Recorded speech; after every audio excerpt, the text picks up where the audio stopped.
Hello, everyone, and welcome back to the Common Sense Crypto channel. As with you always, this is Rich doing another video today on XRP. So I hope you're all having a wonderful day today, wherever you are in this great world. We're gonna talk about XRP. And I gotta start with this blast from the past. This is Chris Larson talking about the XRP ledger's infrastructure and how it allows for the adoption of any currency into its payment system, including Bitcoin. Take a listen. About it, we think this math, we call it the math-based currency movement. We think it could be the biggest game changer in finance since the internet was created. We kind of view the currency as supporting a new global, free, irreversible payment system that's open to everybody, rather than the other way around. But on the utility part, that's where we think we could add a lot. Because utility really comes to having a payment system that everybody can use. So for example, the payment system needs to be multi-currency.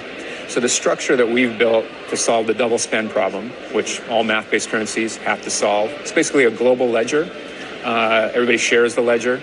And then there's a process of consensus, which is what solves the double spend problem. That structure allows us to have any currency in our payment system, including Bitcoin, dollars, euro, yen, rubles, anything. So we are right in that moment, and now where does it go from here? And the potential is just incredible right now. And look at how far we have come since then. Now we are on the verge of mass tokenization of real-world assets. And they're going to tokenize Bitcoin on the XRP ledger as well. Ripple is working on a replacement for SWIFT, how to get all of the payment providers onto interledger protocol, and how to use XRP as on-demand liquidity. That was always the goal at Ripple. And interledger protocol is an absolute game changer. It allows XRP to scale to serve every single person on the planet. And when they talk about a replacement for SWIFT, they're going to work with SWIFT for a period of time. It's already happening.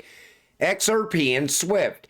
If doing research and you find out on how many ways XRP and Ripple is connected to SWIFT and all the banks, get ready. And you could see it right here.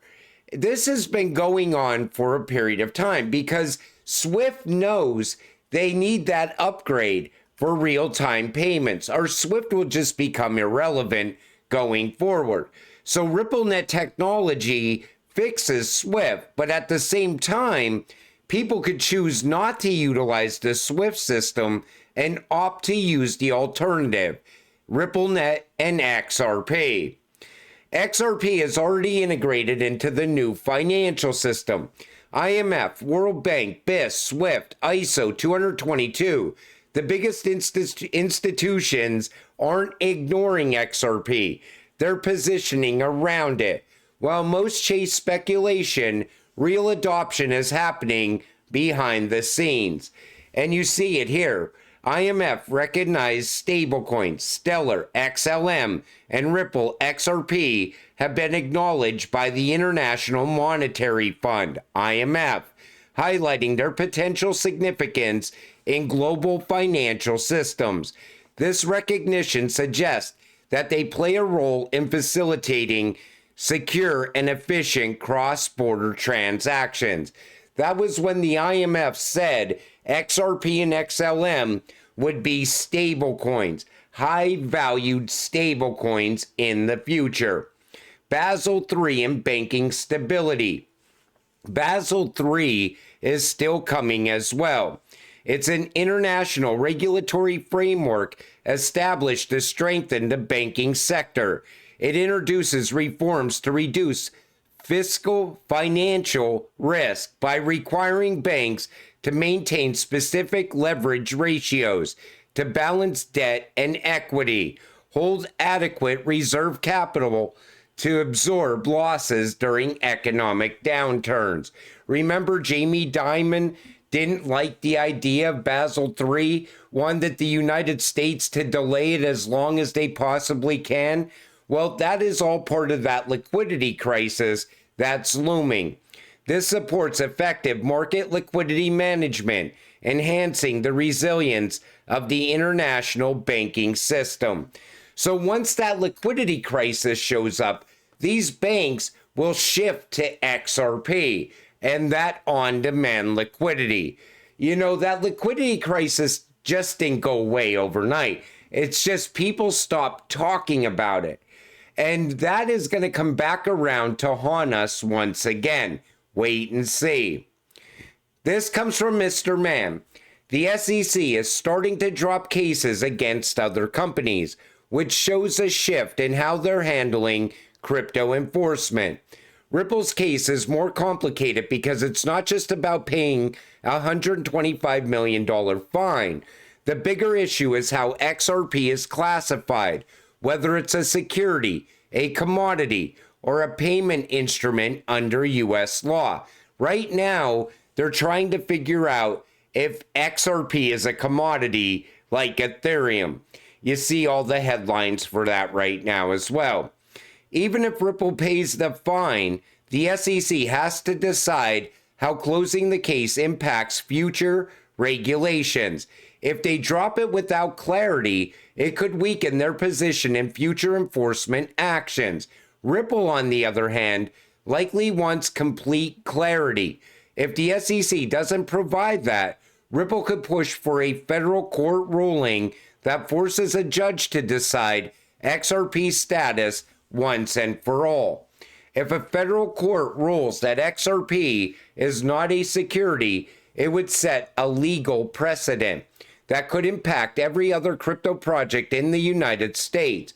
Banks and institutions would have clear rules for adopting XRP, and the SEC would lose its ability to control the industry the way it has been.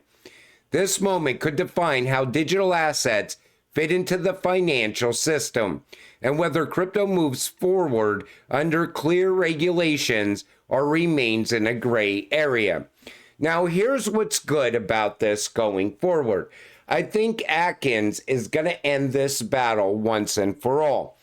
Us, as XRP investors, we know XRP is not a security, and it's not going to be a security going forward. I think they just need to define that it's a commodity or a payment instrument under US law. And I don't think they're going to drag this back through another court proceeding. Like Jeremy Hogan said, this case may have already been settled behind closed doors. And I really want to believe that's what's going to happen. But we're still kind of in limbo until we get that big announcement, one way or another.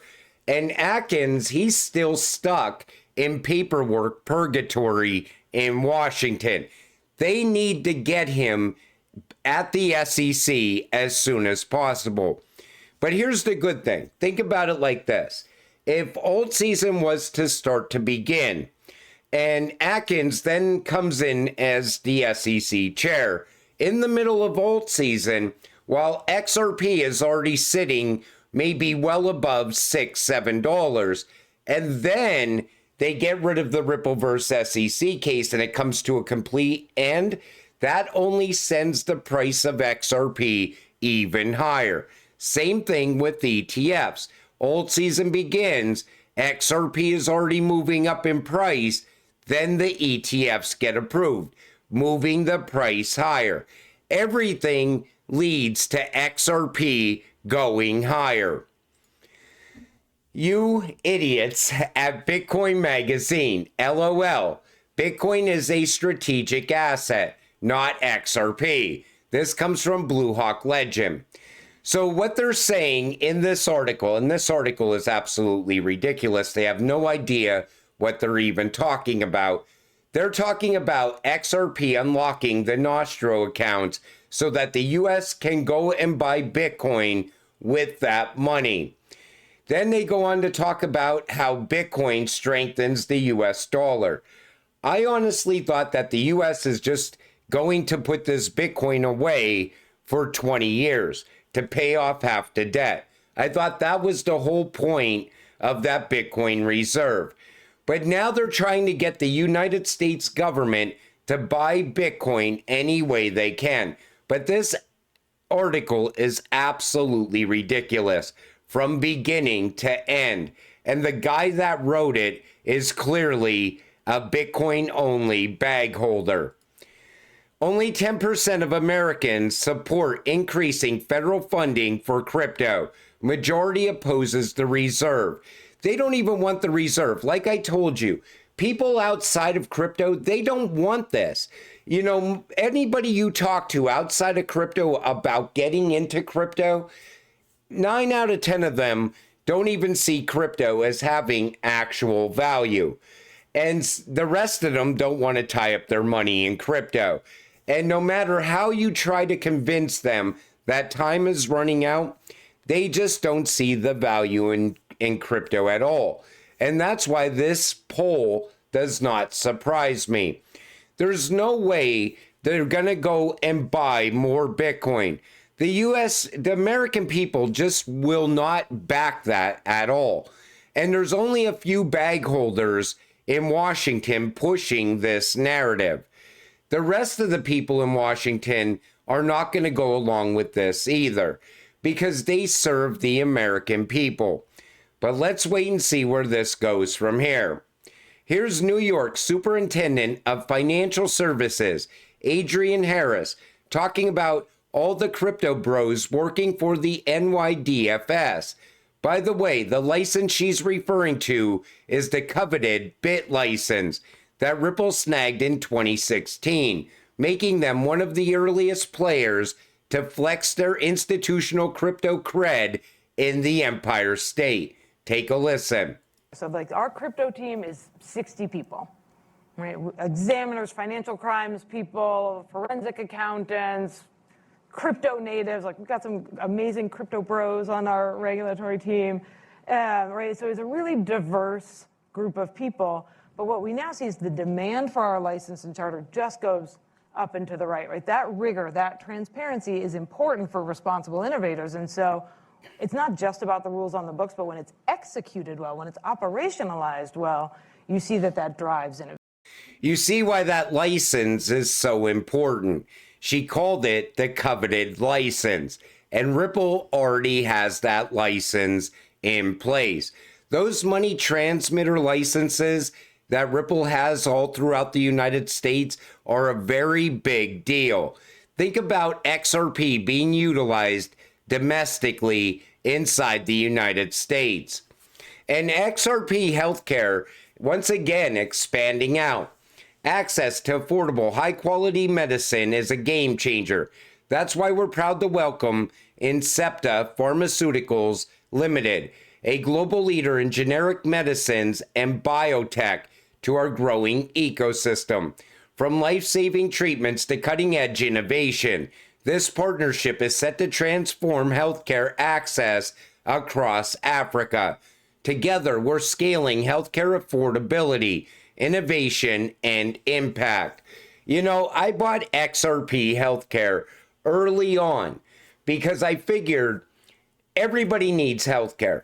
And I figured that at some point, this is going to expand all throughout the globe. And it's still very early still. But I give you updates on it because I think this is a great project that's building on the XRP ledger. John Bollinger talked just the other day in a quick post on XRP. Now everybody once again is talking about the Bollinger Bands. XRP to $110, Bollinger Bands creator reveals while it will become a market leader. But he didn't give a price prediction. Other people are giving these price predictions now. I honestly do believe XRP can hit 3 digits. Look at what it did back in 2017, 2018. Nothing's holding XRP back from that happening once again. And we're way far ahead of where we were back then as well. But I knew this was going to happen once that post came out. I said everybody's going to take this and they're going to spin it any way they can. we need to see what's going to happen. We will get an early indicator on how high XRP is going to go in this run based on the first big green candle and what's going on in the real world at the same time, and also what's going on in the crypto space at the same time as well. But let's first get to price discovery. Once we get into price discovery, we'll start talking about 3 digits once again. But it is absolutely possible for that to happen. But this hype is only going to grow from here as the price of XRP rises at the same time. But until it all happens, stay patient, stay positive, and let's get rich together.